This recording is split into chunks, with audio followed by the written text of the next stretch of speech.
Bueno, Ángel, bienvenido.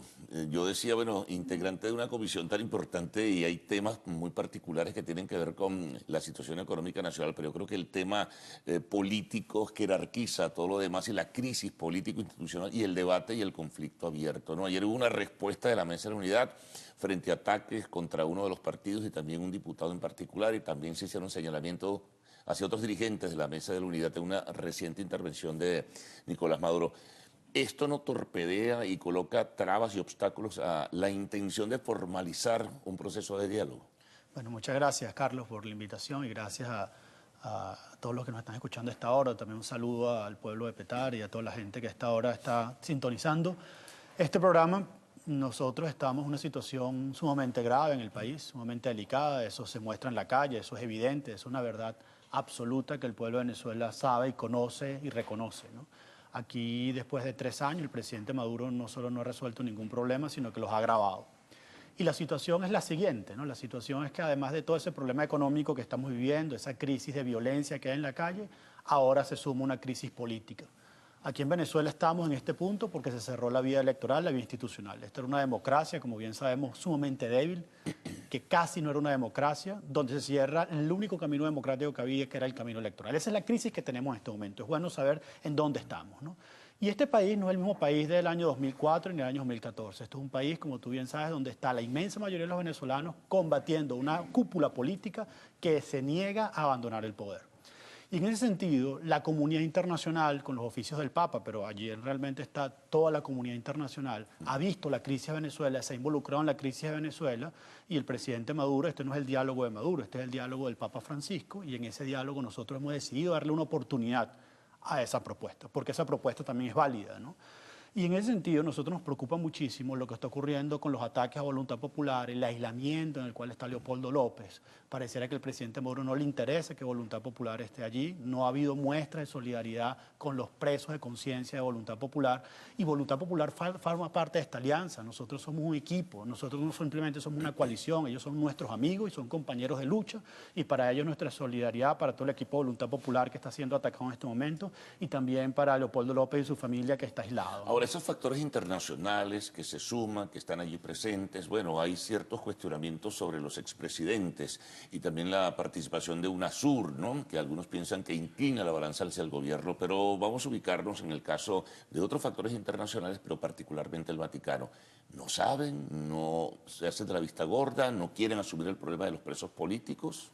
El Vaticano tiene... Y de la ferocidad del discurso, porque ese es otro problema, que se firmó un comunicado en la madrugada del lunes donde precisamente se comprometen las partes a bajar la tonalidad de la fuerza del discurso y mira lo que ocurre después. Y por eso me refería al caso de Voluntad Popular. O sea, parecería que al gobierno no le interesa que Voluntad Popular esté en el diálogo. No hay muestras de gestos de generosidad hacia Voluntad Popular. Por eso es tan importante que el gobierno también muestre hacia este partido muestras también. Los presos políticos de Voluntad Popular también tienen que ser liberados, no solo los demás partidos de la unidad. Y esto es fundamental, no solo para mantener la unidad de la oposición, sino también para que Voluntad Popular se pueda sentar en el diálogo. Ahora bien, el caso del Vaticano.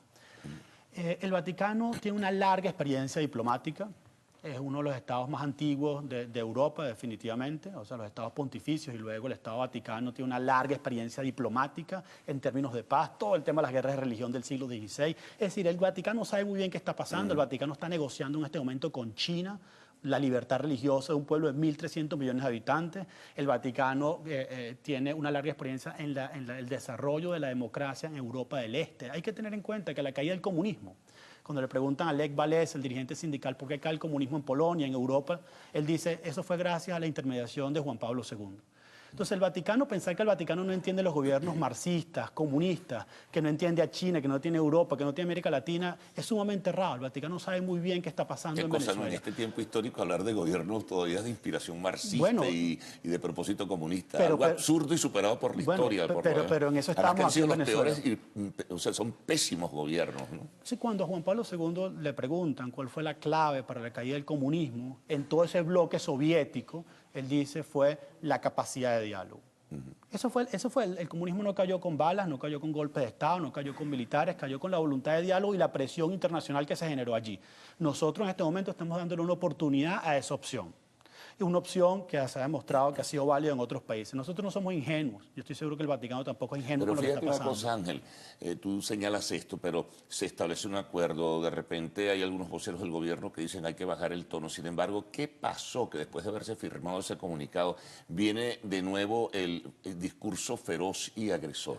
Bueno, te repito, ¿no? Aquí pareciera que existe la Es como voluntad. dijo Henry Ramos, no hay el propósito de verdad de ir a un diálogo. Bueno, por eso te digo, Pregúntale. pareciera que existe la voluntad del gobierno de que no se siente voluntad popular en la mesa de diálogo. Porque el ataque fue directamente sobre voluntad popular, creyendo que con eso nos iban a dividir, y por eso de nuevo el llamado al gobierno es que Voluntad Popular forma parte de esta alianza. Voluntad Popular es un partido democrático, Voluntad Popular también son nuestros hermanos, y Voluntad Popular también tiene derecho a estar acá. Ahora bien, el gobierno no está dando muestras ni muestras de generosidad hacia Voluntad Popular, tratando de dividirnos. El caso de que Leopoldo está aislado es sumamente grave en el caso del diálogo. Yo estoy seguro que si Leopoldo López no estuviese aislado, si tuviese más contacto con sus compañeros, es posible que Voluntad se pudiera sentar en esta mesa de diálogo. Ahora el gobierno pareciera que trata de dividirnos. Entonces aquí el problema es el doble discurso, el doble juego de Nicolás Maduro, un trato distinto por la oposición. Tiempo, y en ese sentido, algunos. bueno, si él busca ganar tiempo, que de una u otra manera es una posibilidad en este diálogo, nosotros nos pararemos el 11 de noviembre. El 11 de noviembre, si nosotros no tenemos resultados, si no tenemos un cronograma electoral claro, si no sabemos cuándo es el referéndum revocatorio, si no hay medidas económicas que compensen la difícil situación de la gente en la calle, si no hay muestras de cambio y de trato distinto a los presos de Voluntad Popular, si no hay aquí un equilibrio de poder, la incorporación de los diputados de Amazonas y una solución al problema institucional que estamos viviendo, nosotros nos paramos de la mesa de diálogo. Pero estamos en este momento nosotros entregando una carta, una última carta de confianza al gobierno, dada la presencia del Vaticano, dada la presencia de la comunidad internacional, y en ese sentido nosotros estamos apostando a eso. Si eso no ocurre, nosotros tendremos que ir a nuestro plan B. Fíjate, te voy a mencionar a propósito de la descripción o el desglosamiento que haces de los puntos de la Mesa de la Unidad para continuar en un proceso que lleve a la formalización de un diálogo.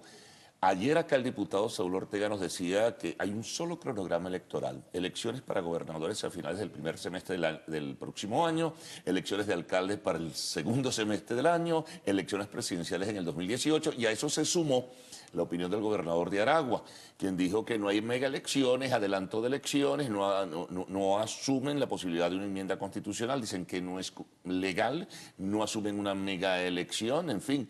Sí, el juego ya de hecho lo están trancando con esa posición. Bueno, es muy y son dos importantes dirigentes de ese partido. Es muy interesante lo que estás diciendo, ¿no? La mesa más importante, en mi opinión, la mesa donde se va a definir gran parte de este gran conflicto, es la mesa en la cual están sentados el alcalde Jorge Rodríguez y el alcalde Carlos Ocariz, que es la mesa electoral, donde se va a definir un cronograma electoral. Esa es la que dirige Martín Torrijos. Donde está el mediador Martín Torrijos. Bueno, allí es donde se va a definir si realmente el gobierno tiene una voluntad de diálogo, quiere avanzar o no quiere avanzar. Allí es donde se define todo esto. Y la verdad es que yo tengo una gran confianza que esté Carlos Ocariz allí presente, porque Carlos Ocariz es un gran negociador, una persona con una gran inteligencia para este tipo de cosas. Es una persona que sabe hacia dónde vamos, que conoce muy bien el tema electoral y que tiene muy claro que el referéndum revocatorio es una prioridad para el gobierno, para todos los venezolanos. De hecho, el jefe de campaña del referéndum revocatorio, y eso a nosotros nos da una gran confianza en esa capacidad de negociación. Ahora bien, de nuevo, el diálogo es una apuesta que estamos haciendo.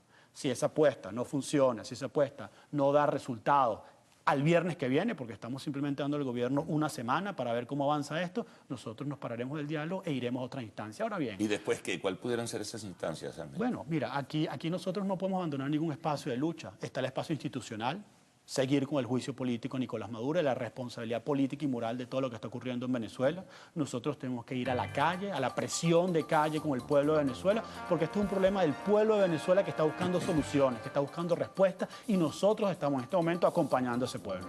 Ahora, la semana que viene va a ser decisiva, ¿no?, en lo que es la dinámica de esta crisis político-institucional. Son dos bloques de intereses que se están enfrentando. Y la experiencia es que a veces, aunque no parezcan, dentro de esos bloques de intereses se permean y se consiguen soluciones. Esperemos que la experiencia, que ocurrió en muchos otros países en el mundo, en la solución de estos problemas, nos ayude junto a la comunidad internacional a salir de esta situación. Yo creo que para muchos venezolanos también, por lo menos evaluando o analizando las cosas, lo del cronograma electoral es vital. Es fundamental. Es fundamental. Si no hay un cronograma electoral, levantamiento de la suspensión del proceso del revocatorio o elecciones generales o elecciones presidenciales adelantadas, lo demás se cae también. Lo demás no tiene ninguna importancia.